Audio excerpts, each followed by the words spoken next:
Rhapsody of realities. आज Monday 28 जून 2021, Monday सोमवार 28 जून 2021। Rhapsody of realities में आज पास्टर क्रिस ओयाखिलोमे द्वारा जो वचन हमको सीखने के लिए मिला है, कोलोसियंस 1 चैप्टर 12 वर्स और 13 वर्स। कोलोसियों की पत्री 1 अध्याय 12-13 वचन। आज हमें ये वचन के आधार से विषय मिला है, इट्स इन योर माउथ। वह आपके मुंह में है। इट्स इन योर माउथ, वह आपके मुंह में है। Colossians 1 chapter 12-13 verse, giving thanks unto the Father who hath delivered us from the power of darkness and hath translated us into the kingdom of his dear Son। और एक बार पढ़ेंगे Colossians 1 chapter 12 और 13 verse, 12 and 13 verse, giving thanks unto the Father who hath delivered us from the power of darkness and hath translated us into the kingdom of his dear Son। इसी वचन को हम पढ़ेंगे हिंदी में। कोलोसियों की पत्री 1 अध्याय का 12-13 वचन। 12 अध्याय का एक भाग लिया गया है और 13 वचन पूरा लिया गया है। हम वैसे ही पढ़ेंगे जैसा रैप्सोडी ऑफ रियलिटीज़ में दिया है। हम हिंदी में भी वही भाग को पढ़ेंगे जो 12 अध्याय के भाग को लिया है और फिर 13 अध्याय उसमें जोड़कर बोलेंगे, ठीक है। कोलोसियों की पत्री 1 अध्याय का 12 वचन, और पिता का धन्यवाद करते रहो। बस यहाँ तक का भाग लिया है 12 वचन में से। फिर आगे लिया है 13 वचन पूरा। उसी ने हमें अंधकार के वश से छुड़ाकर अपने प्रिय पुत्र के राज्य में प्रवेश कराया। और एक बार देखिए, कोलोसियों की पत्री 1 अध्याय का 12 वचन का सिर्फ इतना भाग लिया है, और पिता का धन्यवाद करते रहो। फिर 13 वचन लिया है, उसी ने हमें अंधकार के वश से छुड़ाकर अपने प्रिय पुत्र के राज्य में प्रवेश कराया। In Exodus 17, the Bible shows us that the Amalekites became one of Israel's enemies in the early periods of their history। निर्गमन के पुस्तक में 17 अध्याय पवित्र बाइबल ये बताता है हमको कि अमेलेकी जो थे वो एक शत्रु बन गए थे इस्राएलियों के, जो शुरुआती समय था उनके इतिहास में। So Moses said to Joshua, choose men and go and fight with Amalek, but I will go up to the mountain of God with the rod of God in my hand। Exodus 17 chapter 9th verse। परंतु फिर मूसा ने यहोशू से ऐसा कहा। निर्गमन की पुस्तक 17 अध्याय के 9 वचन में हम पढ़ सकते हैं, तब मूसा ने यहोशू से कहा, हमारे लिए कई पुरुषों को चुनकर छांट ले और बाहर जाकर अमेलेकियों से लड़, और मैं कल परमेश्वर की लाठी हाथ में लिए हुए पहाड़ी की चोटी पर खड़ा रहूँगा। Exodus 17:10 says, So Joshua did as Moses had said to him, and fought with Amalek, and Moses, Aaron and Hur went up to the top of the hill। फिर निर्गमन की पुस्तक 17 अध्याय का 10 वचन कहता है, मूसा की इस आज्ञा के अनुसार यहोशू अमालेकियों से लड़ने लगा, और मूसा, हारून और हूर पहाड़ी की चोटी पर चढ़ गए। और एक बार पढ़ेंगे निर्गमन की पुस्तक 17 अध्याय का 10 वचन, मूसा की इस आज्ञा के अनुसार यहोशू अमालेकियों से लड़ने लगा, और मूसा, हारून और हूर पहाड़ी की चोटी पर चढ़ गए। While the battle was raging, Aaron and Hur noticed that whenever Moses held up his hands, Israel prevailed, and when he lowered his hands, the Amalekites prevailed।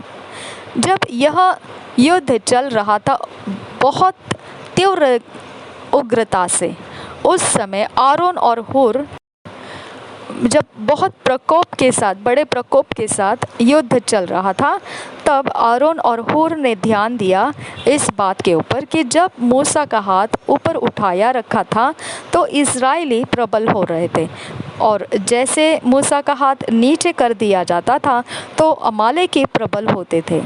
The Bible says, took a stone and put it under him, and he sat thereon, and Aaron and Hur stayed up his hands, the one on the one side and the other on the other side, and his hands were steady until the going down of the sun.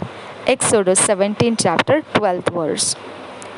फिर पवित्र Bible इस प्रकार से बताता है, निर्गमन की पुस्तक 17 अध्याय के 12 वचन में,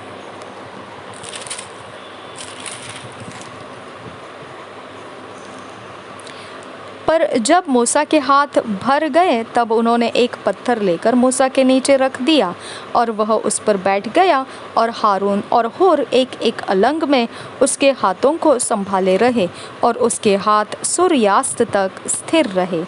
निर्गमन 17 अध्याय का 12 वचन। पर जब मूसा के हाथ भर गए तब उन्होंने एक पत्थर लेकर मूसा के नीचे रख दिया और वह उस पर बैठ गया, और हारून और हुर एक एक अलंग में उसके हाथों को संभाले रहे और उसके हाथ सूर्यास्त तक स्थिर रहे। As a result, Joshua, leading the army of Israel, discomfited Amalek, and Joshua discomfited Amalek and his people with the edge of this world. Exodus 17:13। फिर नतीजा ऐसा हुआ, यहोशू जो अगुवाई कर रहा था, नेतृत्व कर रहा था इस्राएल के सेनाओं का, अमालेक को हरा दिया। निर्गमन की पुस्तक 17 अध्याय का 13 वचन कहता है, और यहोशू ने अनुचरों समेत अमालेकियों को तलवार के बल से हरा दिया। और एक बार पढ़ेंगे, निर्गमन की पुस्तक 17 अध्याय 13 वचन, और यहोशू ने अनुचरों समेत अमालेकियों को तलवार के बल से हरा दिया।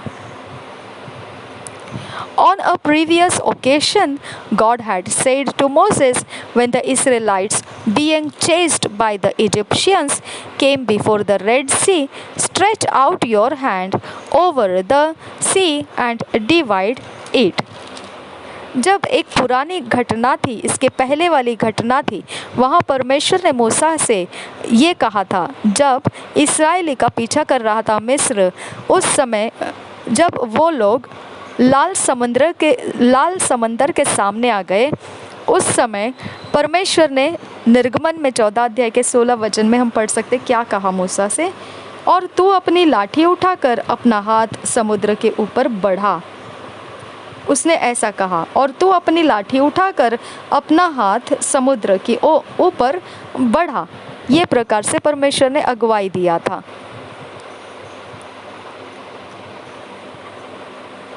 और उससे क्या हो जाएगा, और तू अपनी लाठी उठाकर अपना हाथ समुद्र के ऊपर बढ़ा और वह 2 भाग हो जाएगा। तब इस्राएली समुद्र के बीच होकर स्थल ही स्थल पर चले जाएंगे। तो ये नतीजा था, परमेश्वर ने ये अगुवाई दिया था मूसा को, और तू अपनी लाठी उठाकर अपना हाथ समुद्र के ऊपर बढ़ा और वह 2 भाग हो जाएगा। तब इस्राएली समुद्र के बीच होकर स्थल ही स्थल पर चले जाएंगे। No wonder when it was time for them to cross the Jordan, Joshua didn't have to stretch his hands over Jordan. अब इसमें कोई आश्चर्य करने वाली बात नहीं रह जाती है, जब ये एक समय आ गया था जहाँ पर अब उनको यरदन पार जाना था। अब यहाँ पर यहोशू ने अपने हाथ को बढ़ाया नहीं यरदन के ऊपर। The Bible says, soon as the feet of the priests that bear the ark were dipped in the brim of the water, for Jordan overfloweth all his banks all the time of harvest, that the waters failed and were cut off, and the people passed over right against Jericho. Joshua 3 chapter 15 16th verse। पवित्र Bible ऐसा बताता है कि जैसे ही ये याजकों ने पैर रख दिया था पानी में, तो हम इसके विषय में पढ़ सकते हैं यहोशू की पुस्तक में 3 अध्याय का 15-16 वचन। और संदूक के उठाने वाले यरदन पार पहुँचे, यरदन पर पहुंचे और संदूक के उठाने वाले याजकों के पांव यरदन तीर के जल में डूब गए। यरदन का जल तो कटनी के समय के सब दिन अपने तट के ऊपर ऊपर बहा करता है। तब जो जल ऊपर की ओर से बह आता था वह बहुत दूर अर्थात आदाम नगर के पास जो सारतान के निकट है रुक कर एक ढेर हो गया और दीवार सा उठा रहा। और जो जल अराबा का ताल जो खारा ताल भी कहलाता है उसकी ओर बहा जाता था वह पूरी रीति से सूख गया और प्रजा के लोग यरीहो के सामने पार उतर गए। तो इस प्रकार से जब यरदन पार होने का समय आया तब यहोशू ने मूसा के जैसा यरदन के ऊपर अपना हाथ नहीं उठाया, बल्कि पवित्र बाइबल बताता है यहोशू के 3 अध्याय के 15 और 16 वचन में, और संदूक के उठाने वाले यरदन पर पहुँचे और संदूक के उठाने वाले याजकों के पांव यरदन तीर के जल में डूब गए। यरदन का जल तो कटनी के समय के सब दिन अपने तट के ऊपर बहा करता है। तब जो जल ऊपर की ओर से बहा आता था वह, यहाँ पर आगे उसके वचन का भाग सीधा पढ़ लिया है, वह पूरी रीति से सूख गया और प्रजा के लोग यरीहो के सामने पार उतर गए। वह पूरी रीति से सूख गया, ऐसा लिखा है बाइबल में, पवित्र बाइबल में, और प्रजा के लोग यरीहो के सामने पार उतर गए।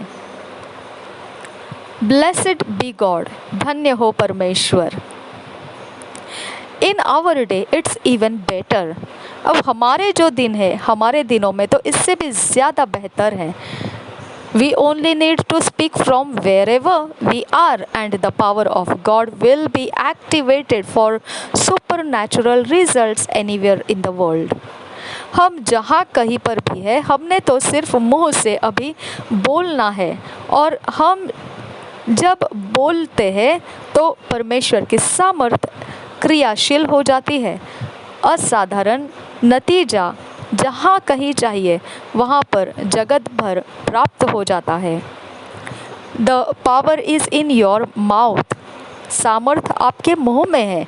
The word is in your mouth, शब्द आपके मुंह में है।